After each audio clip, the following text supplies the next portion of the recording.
तनमने मन से भोजन किया करते। जब कार्तिक से पहले बेटी विदा होकर घर आई तो घर में खुशियां छा गई। अब बहन भाई फिर मिल बैठकर भोजन करने लगे। कार्तिक कृष्ण पक्ष में और बहन सभी ने व्रत रखा था। शाम को सासू भाई भोजन करने बैठे तो उन्होंने बहन को भोजन करने के लिए कहा। बहन बोली, आज चलने तक कैसे भूखा रह सकेगी। उसने भाइयों से सलाह करके वृक्ष के सहारे सीढ़ी लगाई और चलनी के पीछे दीपक रखकर उसका प्रकाश चंद्रमा बता दिया और भोली बहन को। फिर भी भोली बहन ने भाइयों के बहकावे में आकर भोजन कर लिया। बहन जब भोजन करने बैठी तो पहले गिलास में बाल निकला। कुछ भोजन कर लिया, लेकिन तभी उसकी ससुराल से उसके पति की तबीयत खराब होने की खबर आ गई। वह छोटे भाई को लेकर जब तक ससुराल पहुंची तब तक पति की मृत्यु हो चुकी थी। वहां उसकी मौत पर आशीर्वाद प्राप्त करना, उसने ऐसा ही किया। जब वह पति के घर पहुंची, वहां का हाल देखकर हतप्रभ रह गई। धरती पर पड़े पति के पास ला बिठाया।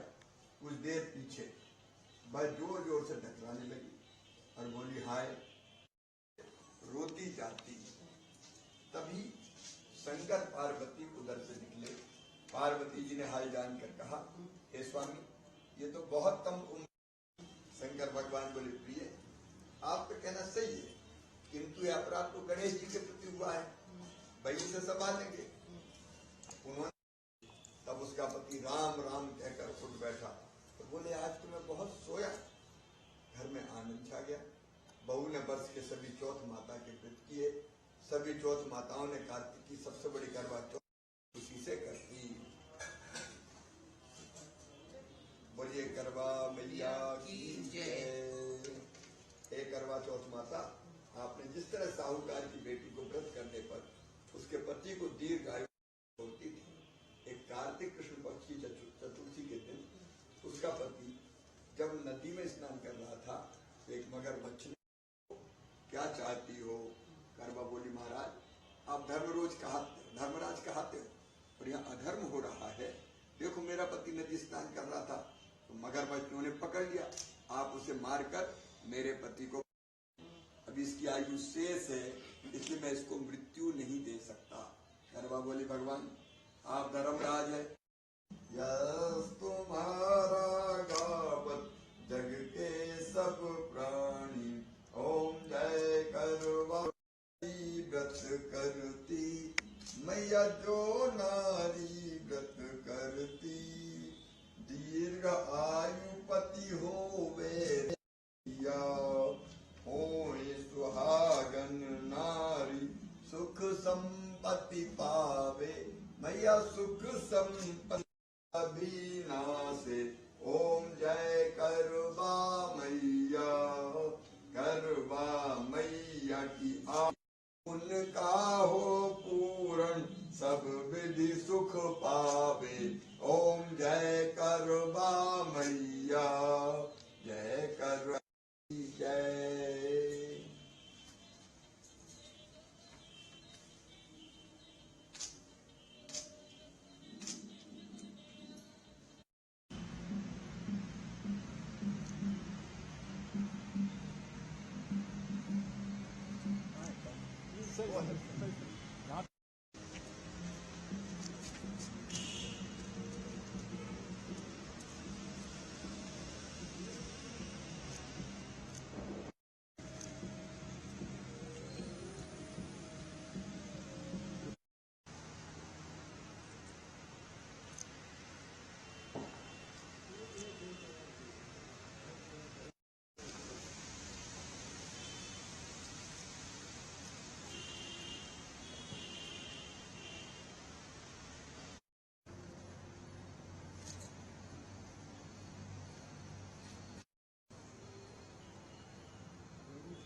कंट्रोल करेंगे। सर, करवा चौथ का पर्व आपने मनाया है कितनी सालों से? भारतीय संस्कृति अद्भुत है और हमारे यहाँ नारी देवी का ही रूप है। अपनी पति के दीर्घ आयु के लिए हमारे देश में ये व्रत किया जाता है। मेरी धर्मपत्नी ने भी बिना अन्न जल ग्रहण किए, मन में तकलीफ भी होती कि सवेरे से अब तक पानी की एक बूंद नहीं पी। मैंने जब पिलाया चंद्रमा को अर्घ्य देने के बाद, तब एक घूंट पानी पिया। ये अद्भुत त्याग है अपने पति के लिए, हमारी भारतीय नारी का, भारतीय स्त्री का। आज करवा चौथ का व्रत हमने मनाया है। अब वैसे तो पति की दीर्घायु स्वस्थ और प्रसन्न रहने के लिए किया जाता है, लेकिन मैं भगवान से प्रार्थना करता हूं कि मेरी धर्मपत्नी, करवा मैया से प्रार्थना करता हूं मेरी धर्मपत्नी भी सुखी रहे, परिवार सुखी रहे और सारे जगत की नारियां सुखी रहें, उनके पतिदेव सुखी रहें, स्वस्थ रहें, प्रसन्न रहें और करवा मैया सब पर कृपा की वर्षा करें।